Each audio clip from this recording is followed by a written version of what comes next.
Welcome to the Regen Room. Today we're speaking with Maree Lowes. Maree is an actress, a change maker, a regenerative thinker, and Maree's just told me that she's actually doing her master's in disaster resilience. So how are you going, Maree? And can you tell us a little bit about that? Sure. So before I start, I'll just acknowledge that I am on a Awapakal and Worimi country here, and that before I was here and before we're going to talk about regeneration, there are millennia old and evolving legacies of storytelling and cultivation, innovation, loving, learning that have happened here and all around the country that we now call Australia. And that sovereignty was never ceded. And I profoundly believe that in writing a better story for the future, we need to listen deeply to the truths of our First Nations people here in Australia. Thank you so much, Maree. Yeah, I'm actually up here on the Sunshine Coast on Gubbi Gubbi country. And one thing that I've learned since being on this land is that it's really powerful to start to pay attention to the relationships, like you said, that have just been formed over so many years, and the work that's already been done on these lands, and to pay our respects to the people that have, been custodians of the land before us, so that we can learn from them and be custodians of this land for the future, hopefully. The first stewards of the many diverse ecosystems that are around this big island and other little islands off the side.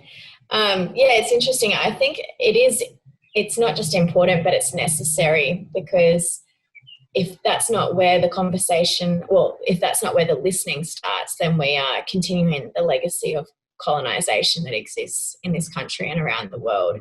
And colonization, I think, is inherently built off domination and depletion, which is at odds with regenerative thinking. And so I think it just makes exact sense that that's where we would start our listening and learning. Yeah, definitely. Thank you for bringing that up. Has that come up for you through your training in resilience as well? Yeah, I think it has, definitely. But I grew up on Bundjalung country on the north coast of New South Wales, the Northern Rivers, which is sort of becoming a real hub for regenerative thinkers now.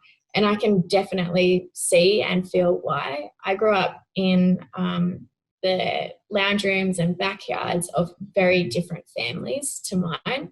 And I got to hang out with a lot of First Nations people up there. And so I think this way of listening has always been part of my worldview and what I was taught. But like any white person in this country, I am the product of privilege, and I understand that I need to continuously work on my ability to listen deeply and to put aside my givens, the things that I accept, and just continue to try and listen more openly and deeply.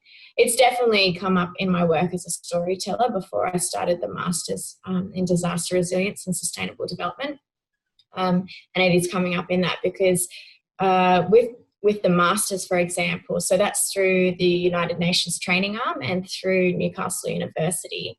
And when we're talking about disaster resilience, we're talking about bouncing back from something. That's what resilience is. And that is married up with sustainable development in this course. And we're talking about what happens after there has been a phenomenon that has overwhelmed a local area or a nation, and how do we build back better? And that allows space for new thinking or incorporating different perspectives, different voices, different worldviews that haven't had a place at the decision-making tables. So it certainly is coming up in my Masters as well, yeah. Yeah, great. It must be super interesting to learn about. And you mentioned quickly about storytelling, and you're an actress and a change maker, and you've had, different roles in in the past, one being Dirt Girl, and you're now actually working on a new project, which is called Eat Dirt. Yeah, I've been Dirt Girl for 10 years, but I think that 2020 is the year that I wholeheartedly fell in love with soil. Yeah, I've been doing, as well as the masters and being part of different impact productions and, you know, regenerative storytelling. I've also done a permaculture design course at Purple Pear Farm in the Hunter Valley on Wanneroo country, and you know, even during the isolation times with COVID.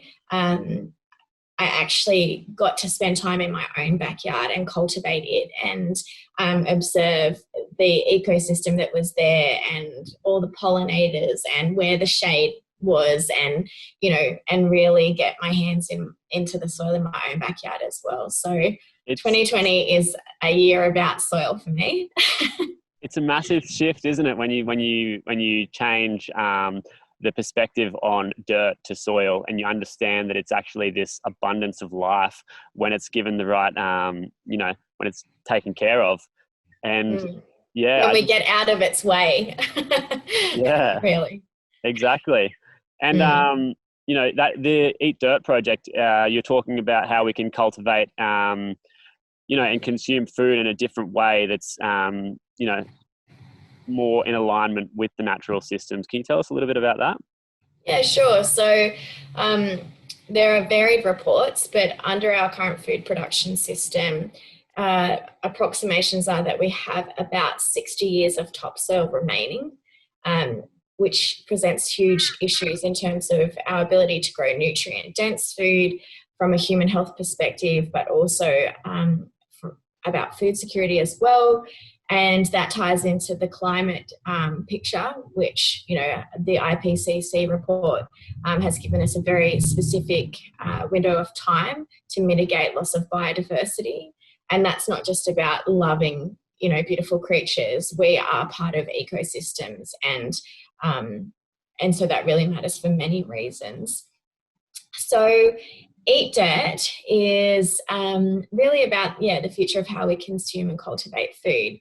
So there's a farmer, who's Charlie Arnott, a feeder, who's Clayton Donovan, and me, I'm the eater.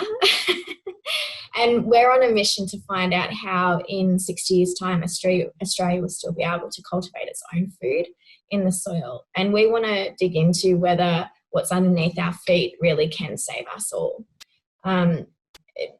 2020 isn't just about soil for me. Regenerative agriculture is having a big boom in popularity and exposure in Australia and around the world. And so a lot of people are really interested in what regenerative agriculture and regenerative thinking mean. And that's at the same time as I think that people are looking for new ways of doing things. People are very tired of the systems that are in place that operate off domination and depletion and demonizing otherness. You know, you're spending time on an amazing farm up there, so you would have seen that ecosystems thrive on biodiversity and abundance. And I think that while in the Western world we've had decades now where that wasn't at the core of how we operate, people are tuning into their own wisdom and are finding that that's what they're yearning for. We're yearning for collectivity, connection to the natural world, connection to each other, a re-immersion in the local. And so Eat Dirt is really going to encompass a very big story from the soil food web itself and microbes and how the nutrient cycle and microbe cycle goes from where we grow our food into our bellies and what that means for human health. And then also the soil carbon story. So how powerful is soil within the goals of mitigating climate change and adapting? There's a lot of debate about that and emerging research. There's a lot of lived experiences as well that farmers are having when they've transitioned to regenerative farming and farming carbon. So it's a really big story, but at its core, it's about three people on a mission who want to meet the people who are already growing the solutions to a healthier future for people and planet. That's beautiful. Yeah, I can't wait to check it out. And there's a few things that you mentioned in there, which I just want to unpack a little bit more. And one is the interdependence and, you know, the abundance in biodiversity. And when we kind of take out that story of separation and install a new story of codependence and interbeing, it's kind of like that moment where you look at the dirt and you see dirt, but then you look at the soil and you see life. When that switch happens, it's the same kind of thing when you go from seeing yourself as a separate to the environment, and then when you start to see yourself as part of the environment, it's a similar switch. It's quite profound what happens. And then, once that switch happens and you can really understand and feel that you are part of a bigger system, you start to interact with and communicate and relate with not just people, but the land around you in a completely different way. And I think, you also mentioned the varying opinions on how much regenerative agriculture or different ways of managing the land can change the effects of climate change. But I always think about these invisible costs, like, or not costs, but like these relationships that are starting to form or starting to happen that we can't quite see initially the benefits of them. But for instance, like you said, with the farmers, when they start to actually tend to the land a little bit differently, like I'm looking over here now and there's two guys that are spending some time with the weeds and, just really caring for the land. And when those changes start to happen, when we start to relate as if we really care, then, those are the compounding things, in my opinion, that, help towards a lifestyle that is regenerative and that is giving back and co-creating and contributing to a healthy ecosystem. Yeah, I agree. And I think multiple realities can exist at the same time. I think that climate change is such a huge, magnanimous issue, and people can't in one or two actions, solve it as such. There is no one,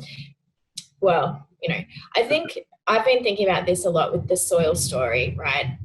And I know that we don't have research there yet that says this is going to fix everything. And some issues that are coming out of the community is that some people are making really big, vast claims about the potential that soil has to address climate change. But we know that we need to reduce emissions. We know that we need to change a lot of systems that are at play that are extractive and exploitative for people and for the planet. And so amongst that, I think that the soil carbon story has its place, even if it's a smaller place than other strategies, other mitigation and adaptation strategies. I firmly believe that it certainly has its place, particularly in a country like Australia where farmers are a big part of our culture.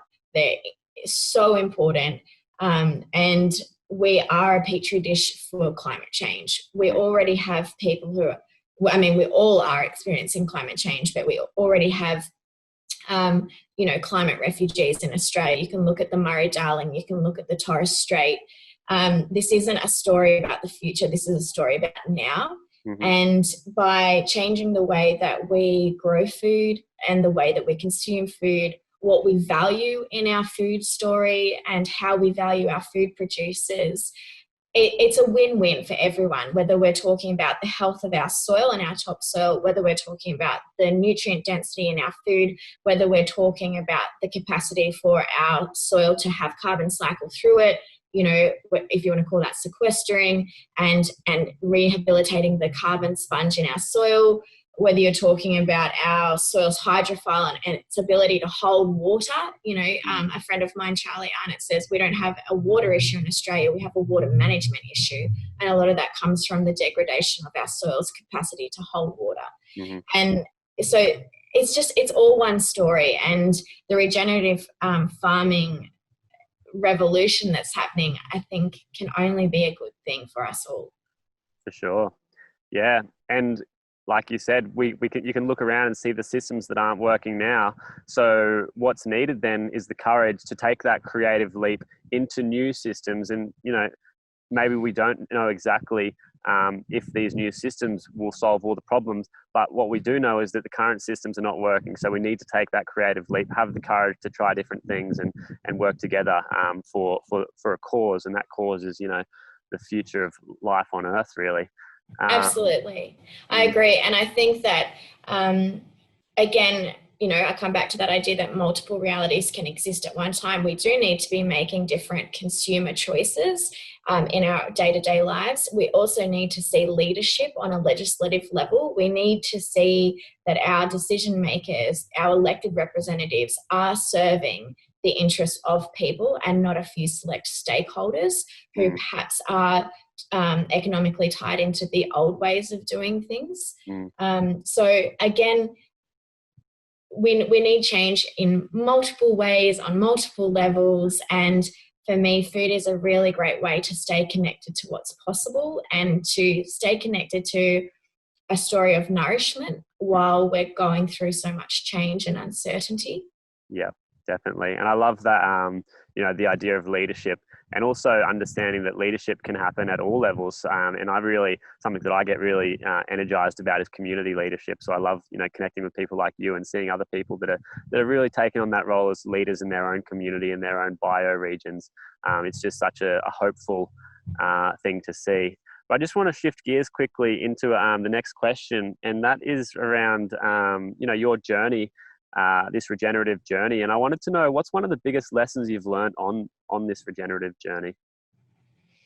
So this is such a great question, and I had to think about it. There's definitely a lot of things I've learned. One thing that I've learned is that participation belies success, and that deep listening needs to precede participation. I think we live in a very performative culture in the Western world, and it can very much come back to what you're putting out, but reciprocity is so important, and participation is as important as the outcome. So I've learned that. I've learned the importance of biodiversity in a huge, huge way, and that it's also not just about that. Biodiversity and abundance aren't just about numbers, they're about quality. So I mentioned I just did a permaculture course, and one thing that Kate from Purple Pear says is that it's not just about the elements in an ecosystem, it's about the relationships between the elements. And the thing about biodiversity and abundance is that an overabundance of one thing will usually come at the cost of others. And when we're talking about the health of a system, we're talking about collective health. So for me, that's been a real game changer.